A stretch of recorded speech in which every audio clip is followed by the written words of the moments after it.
Hey, what's up guys? How you doing? It's me, Mr. 4K Upscaler. So on this video, I'm gonna show you my HDR picture settings for C10 48-inch OLED panel by LG. This is a PlayStation 5 exclusive, running on a PlayStation 5, Ratchet and Clank, Rift Apart. This game looks stunning.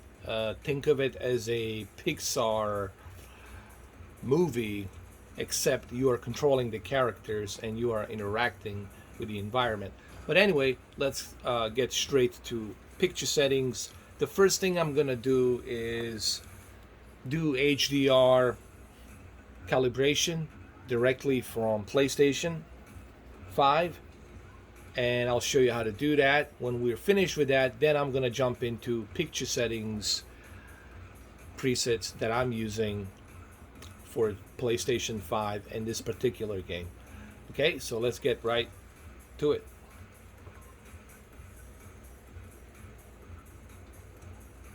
Alright, so the first thing you want to do is go to your settings and go to your screen and video, click on it, and from here you need to go ahead and adjust the HDR.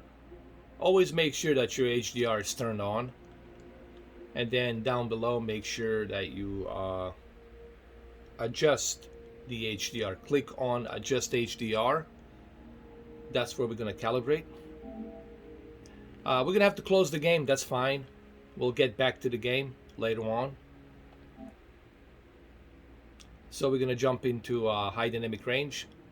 Alright, so right here, what you want to do here is you want to make sure that your picture circle of the sun in that square, it's not visible, because you want to squeeze as much of the peak brightness as you can out of this TV. That's how HDR works. HDR, it's solely dependent on that peak brightness. So you want to make sure you brighten this up till you cannot see it no more. Now you move to the next one. Same thing here. You want to make sure you brighten this up till you can see it. And then here you want to make sure that it's totally dark, because you are on OLED, and while you are on OLED has the best black levels, so you want to make sure that this is totally dark. And we're gonna go back to the game, to the same exact spot where I was earlier, and then I'm gonna show you my game HDR picture settings and my presets that I'm using and why I'm using it the way I'm using it. So let's move on. Alright, so here we are to the same exact spot where we were earlier. It's looking great, obviously, as it should be, and I'm gonna show you on the next step why you need to utilize the settings that I'm gonna give you next. But don't forget, the first step you have to do is go to your HDR PlayStation calibration and do exactly what I did on the first step. Okay? Alright, so let's go ahead and let's move on to the picture settings. So obviously I'm on a game mode. I always use the game mode because I'm playing video games. Okay, so I'm gonna click on it, and I'm gonna click on the settings, and I'm gonna show you what I'm basically using here. So it's under game HDR mode preset. OLED light always has to be at 100, whether you're using a QLED or OLED. That backlit has to be a maximum. Think of OLED light as a equivalent to LED backlit. So OLED light has to be set to maximum. Remember, we want to squeeze as much of that peak brightness as possible. Same thing with the contrast, has to be maximum, so we can squeeze as much of that peak brightness as possible. Without peak brightness, the HDR is not going to work. Brightness at 50, there's really no reason for you to move brightness up or down. Keep it in the middle because you already have OLED, and OLED has the best possible black levels. Sharpness at 10. This is something that people ask me lately. You know, I'm debating whether I should keep my sharpness at 0 or at 10. The way I look at it is determined with my own eyes. This is a 40-inch TV, and I'm sitting very close to it. I'm not too far from it. So to me personally, 10 seems like a sweet spot.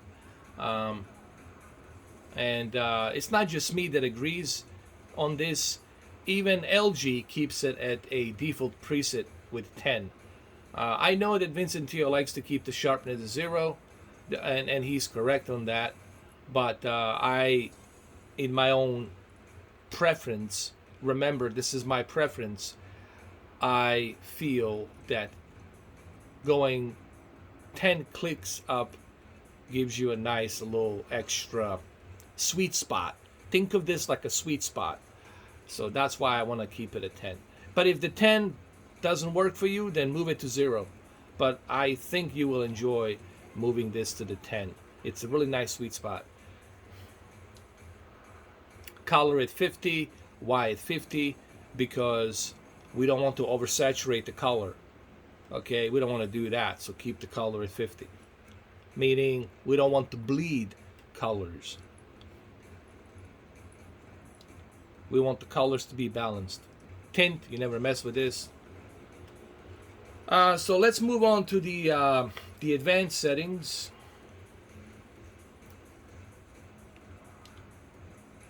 Dynamic tone mapping. What about the HDIG? Well,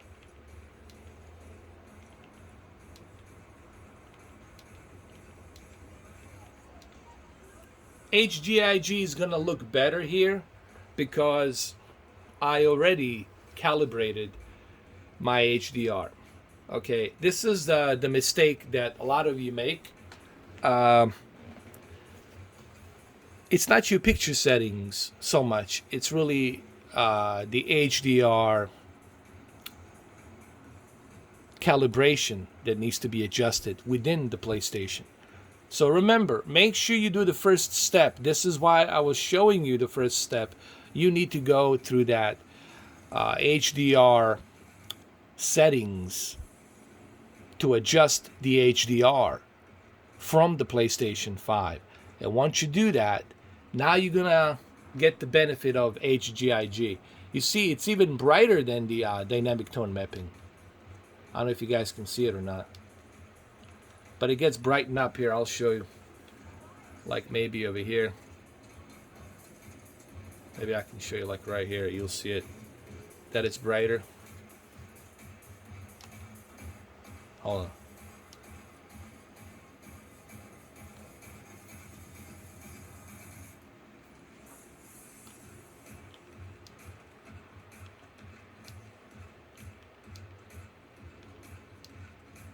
You see how bright that is? You see it? When I use the HDIG versus dynamic tone mapping, dynamic tone mapping is not even that brighter. Why? Because HDIG, which is the high dynamic range gaming interest group, it utilizes that tone mapping much better from your PlayStation 5. So your tone mapping on this HDR it's much better because you have that built-in HDR settings. Same thing with the Xbox. Xbox has the same HDR built-in app to do that. So you need to do the same thing with your Xbox Series X. Okay, so that's why you need to do the first step and then jump into the picture settings. You can pause the video as you're watching this video. You can pause it, go back to it, do the first step, and then go back to the second step. As you can see, it looks fantastic now on the HDR, as it should. This is for C10. This is strictly for C10, guys. If you have a C1, yeah, you can use these same settings. Actually, this is for C10 and C1. If you have a C10 or C1, this will work for both C1 and C10. But it's mainly strictly for C10. But if you happen to have a C1, you can still use those settings on a C1. And let me know what you think. I think, me personally, that you will enjoy these settings. I think you will appreciate playing this game on this TV with those settings that I just gave you. But let me know what you think. Try it. Remember, you gotta have this TV or C1, C10 or C1. Okay, this is strictly for C10 and C1, and that's what it's intended for. Well, I hope that you guys enjoyed this video. If you have any questions, leave the comment down below and let me know what you think. So there you have it. You can also ask me some of these questions on the live streams. I'll try to answer as much as I can, but I would appreciate if you would leave the comments down below on this video. Thank you.